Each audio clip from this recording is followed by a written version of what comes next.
see headlights. Who the was that?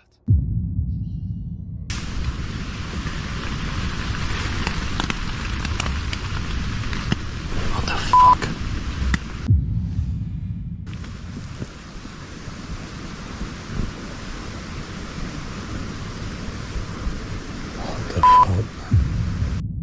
The quiet serenity of the great outdoors often lulls us into a false sense of security.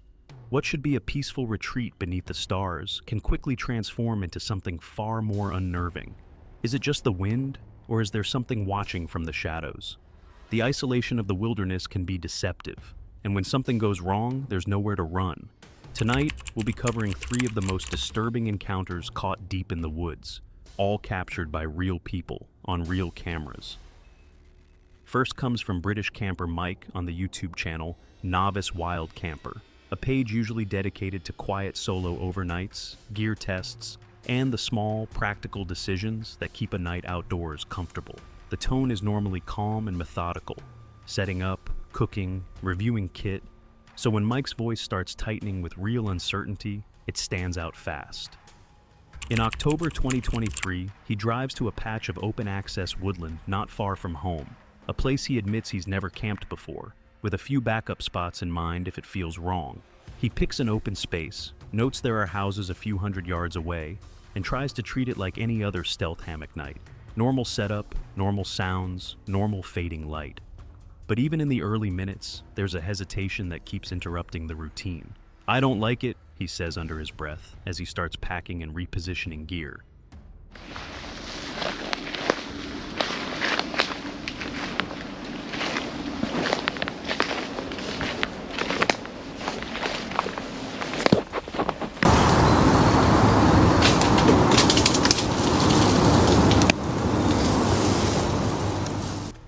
A little later, he pauses again, listening into the trees. "Thought I could hear someone then." Thought I could hear someone then.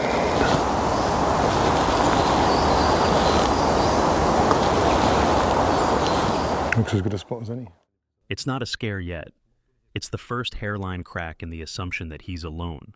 As darkness settles, the forest refuses to become background noise. Mike keeps his voice low because he's convinced there are people nearby, and he describes weird noises, not just crunches and cracks, but weird vocalizes as well. Right, so I'm keeping my voice low because I'm sure there's some people around here. Keep hearing some weird noises and not just crunches and cracks, but weird vocal noises as well.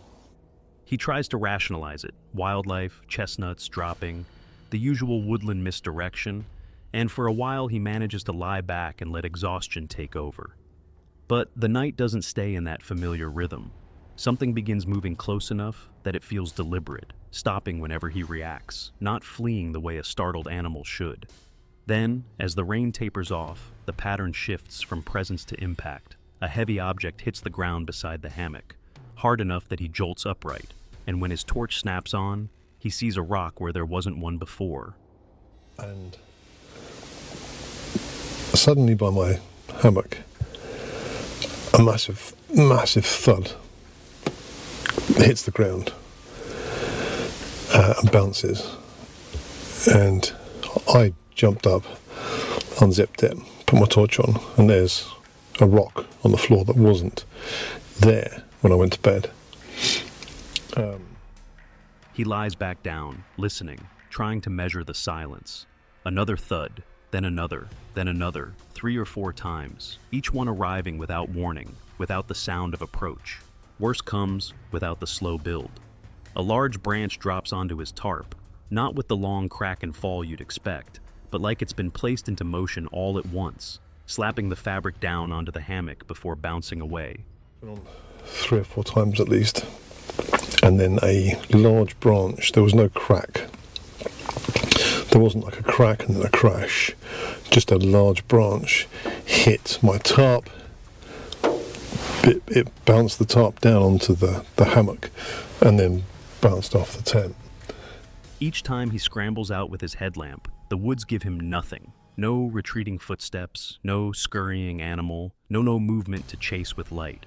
By 4 a.m., he's sitting in his car, something he says he's never done before, because the only moments he felt safe were the moments he was standing upright, scanning, burning battery, just to see the immediate perimeter. The only time I was happy was if I was out of my hammock with my head torch on, just standing there looking around so that I could see at least some of the environment around me. And I thought, I'm not going to stand there for the next 3 hours, so my head torch probably won't last that long with it on full beam so that I can see. So I come back down to the car. A bit of a struggle to find it, going through pitch black woodland that I don't know, with no path, but I have done. So I'm going to wait till sunrise, and then I'm going to head back up. At first light, he forces himself back up to camp to check what's real and what's panic. Everything looks mostly unchanged except a water bottle knocked down, and even in daylight, the place keeps lurching into motion. Branches crashing, bushes shaking, the sensation of being watched returning the moment he stops moving. Right, it's 7:30. I'm back at camp. Everything's as it was, apart from my water bottle, which is crushed on the floor, which is a bit weird. This is seriously the weirdest forest I've ever camped in. I got back here and I'm standing here, and then suddenly the tree next to me just crashes, like if a bird suddenly flew out of it, like it was startled. And the bushes are all shaking and it's crashing, but there's nothing in it. There's nothing there. He tries leaving the camera running, hoping to catch whatever keeps happening just off frame, and then it happens again. Close, sharp, undeniable, making him flinch mid-sentence.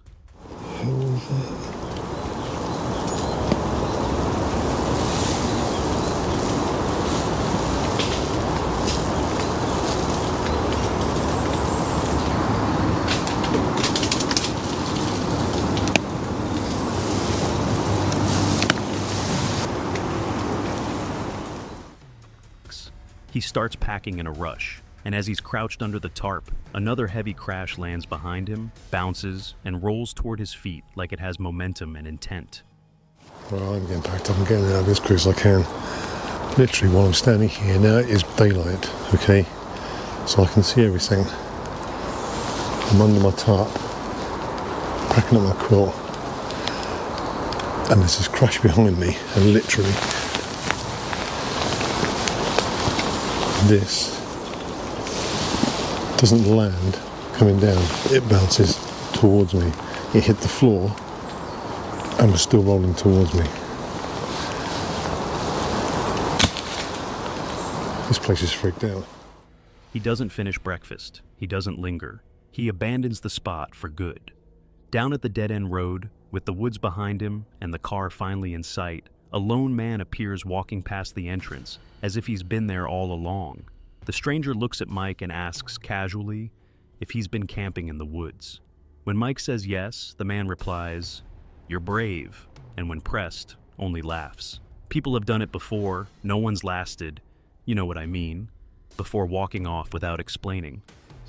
But I've come down here, and as I've stepped out of the woods, literally the entrance to go in there is just there. And there's a man just walking down the road by me, and he saw me and he went, "All right," and I was like, "All right." He went, "You been camping in the woods?" I said, "Yeah, I just did a little hammock camp." And he says, he went, "You're brave."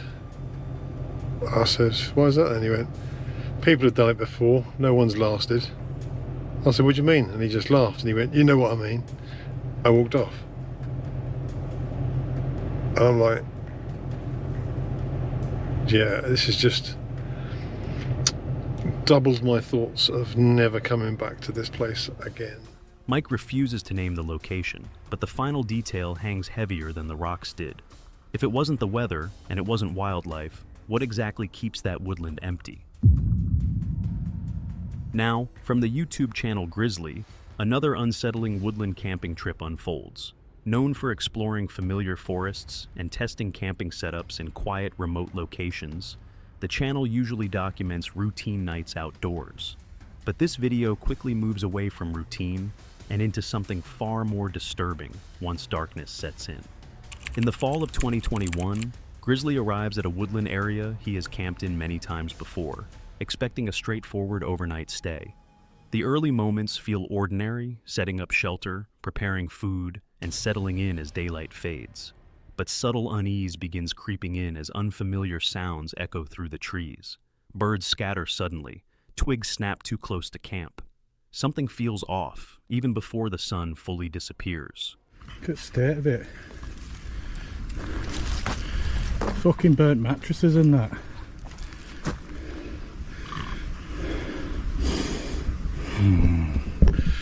Looks like this isn't a decent spot for me to camp anymore. Look, they've been fucking sawing trees down and that. What the fuck? As visibility drops, the condition of the site becomes clear. Burnt mattresses, scattered trash, and freshly cut trees litter the area.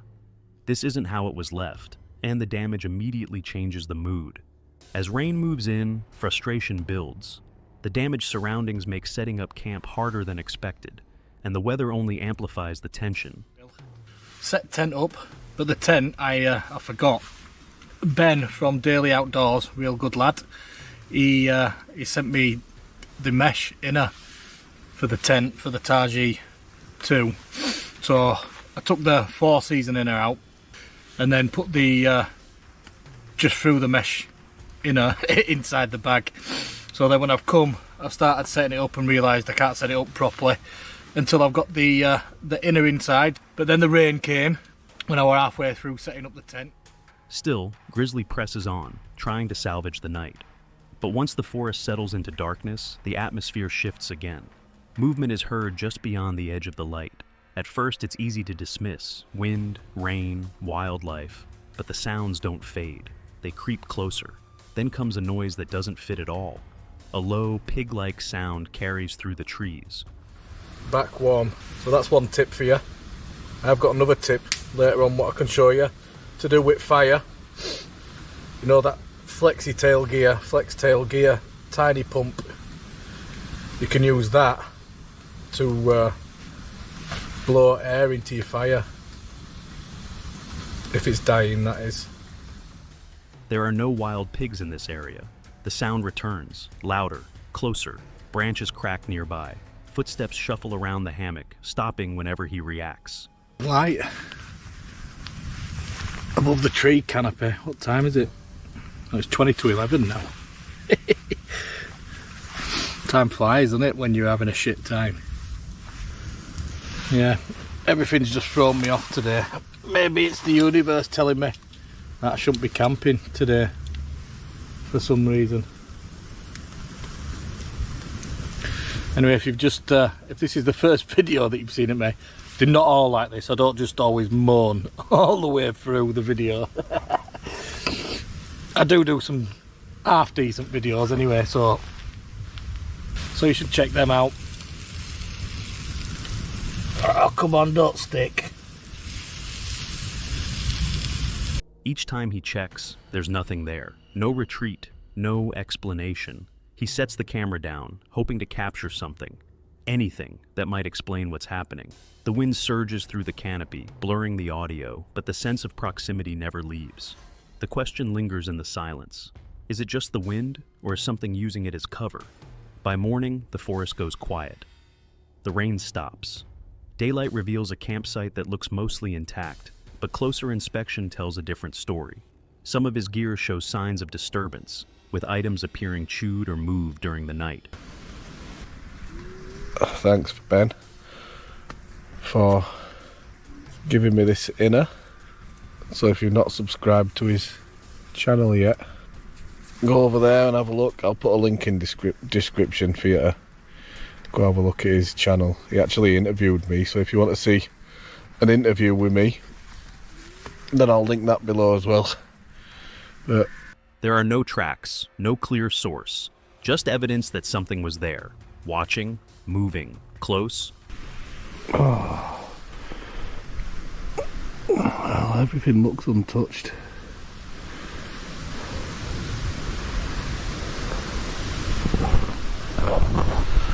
I'm gonna get out and check everything. There doesn't seem to be. After one last check, Grizzly packs up and leaves the woods behind. Even as he walks away, the feeling doesn't lift. If nothing was visible and nothing definitive was found, what exactly stayed just outside the light all night? And why did it never reveal itself? Now on 3. This incident comes from a solo camper and content creator who runs the YouTube channel Brendan Explores. The channel documents free camping experiences across Britain, often in areas where overnight parking is prohibited or discouraged. In August of 2022, the creator traveled to Lake Vyrnwy in Wales, attempting to find a secluded lakeside spot to sleep undetected in his car. What began as a peaceful evening would soon become one of the most unsettling nights of his camping career. After scouting multiple locations around the reservoir, he settled on a quiet car park near the waterfall trail. The area was remote, free of signage, and appeared perfect for an overnight stay. He cooked chicken skewers by the lakeside as the sun set, the only disturbance being persistent flies that forced him to relocate. By nightfall, he had found a new spot closer to the water, isolated, scenic, and seemingly safe. He blacked out his windows, settled into his sleeping setup, and prepared for the night. I'll see you guys in the morning.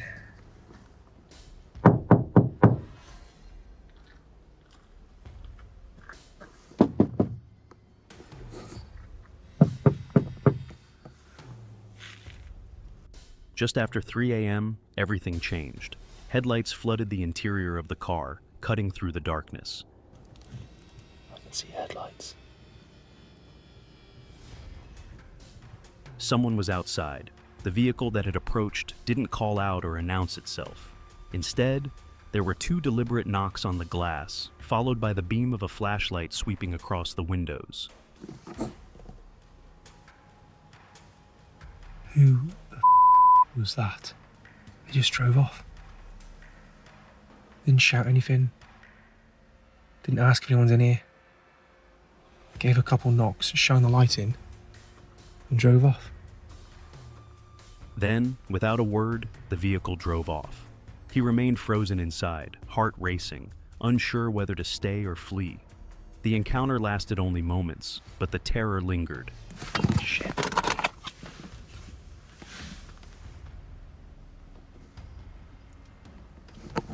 I thought someone would come back then, Jesus.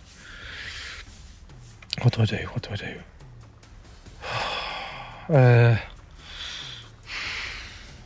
The fact that they left makes me think that they're probably just going to leave me be now. I'm going to see how it goes for the next. 30 minutes passed in silence. No one returned. But around 3:30 a.m., another vehicle arrived. This time, it parked directly in front of him, headlights aimed at his car, and didn't move.